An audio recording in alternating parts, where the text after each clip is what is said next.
Hey guys, hope you're all having a great day. Hope everyone's doing well. Um, I'm doing well. I'm just out here trying not to catch the Rona.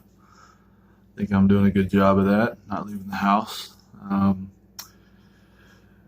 Friday, we talked about resumes. We talked about the importance of a good resume. We talked about what is included in a resume and kind of some do's and don'ts and tips on making a good resume. So we're going to review real quick over resumes, and then we'll move on to um, the application process. So we said that a resume is basically just your advertisement to the employer, just trying to sell yourself to the employer. It is the first thing that the employer is going to see about you, and it's your chance to make a good first impression to the employer. If your resume is good, that's what's going to get you an interview. So it's very important to have a good resume. The parts of a resume that we said, it's going to have your contact info. It's going to have your objective statement. It's going to list your relevant work experience and key achievements, your education, and your skills that fit the job.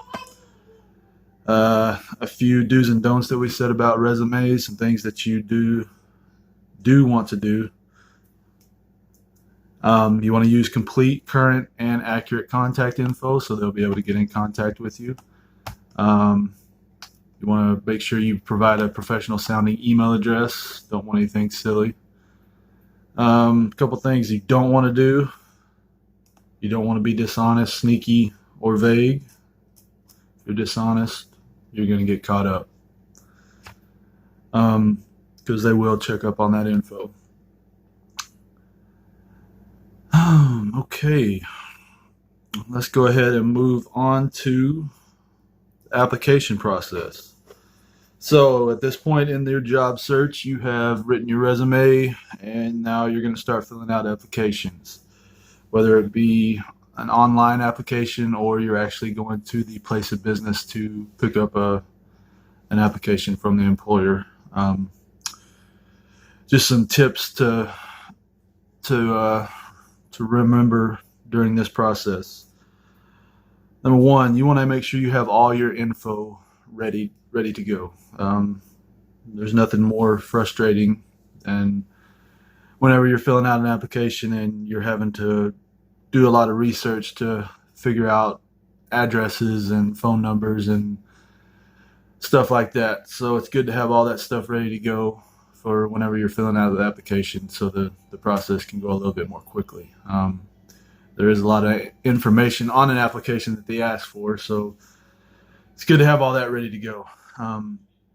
So try to have all your former employers' information, the phone number, the address, the name of your supervisor, all that info.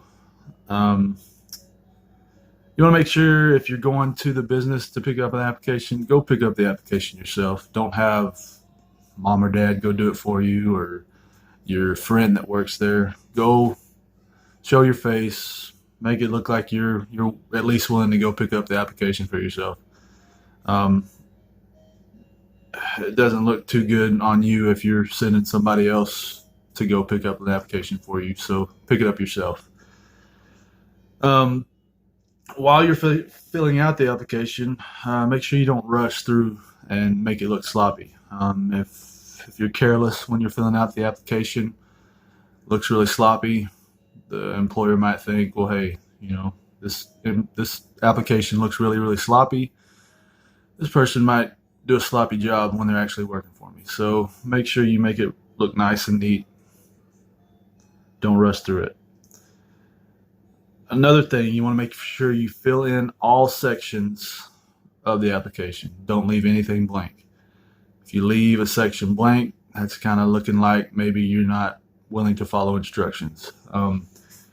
It is possible that you don't have an answer for a question. They might ask, what was the name of your former employer? Well, maybe you haven't had a job yet. Maybe this is your first job that you're ever trying to get. If a question doesn't apply to you, just put N/A for non-applicable. Make sure you put something in the blank. Don't just leave it blank.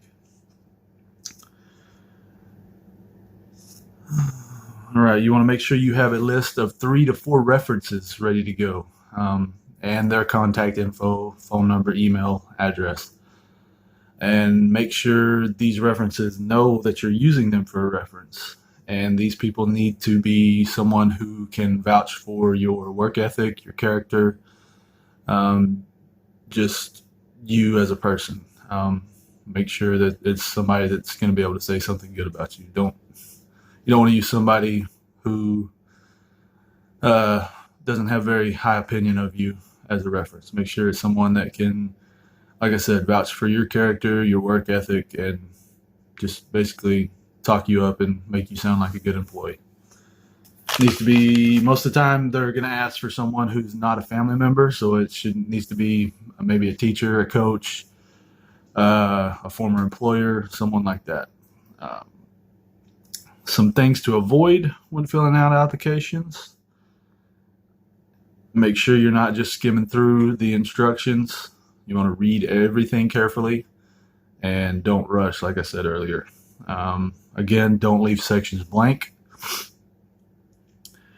Same thing as on a resume. You don't want to provide any false information or exaggerate your qualifications, because, like I said earlier, if you provide false information, you're going to get caught up. And some of y'all know all too well about getting caught up. I'm not going to mention any names, but getting caught up, it's not cool. Don't get caught up. You want to try not to apply for jobs that you're not qualified for. Say a job requires an advanced degree that you don't have, or a certain number of years experience. Yeah, you're better off just applying for jobs that you do have the qualifications for. Try to avoid spelling or grammatical errors. You want to make sure you proofread everything before you turn it in. That's just another way that it can look sloppy if you have any spelling or grammatical errors. So try to avoid that and proofread it before you turn it in. And here we go with this one again. You don't want to list an unprofessional email address. You need to make sure you have a separate email for job-related purposes. Right. Those are some tips and things to avoid when filling out applications. Let's continue on with the worksheets that you've been given, and I will be talking with you again on Wednesday. Guys, have a nice day.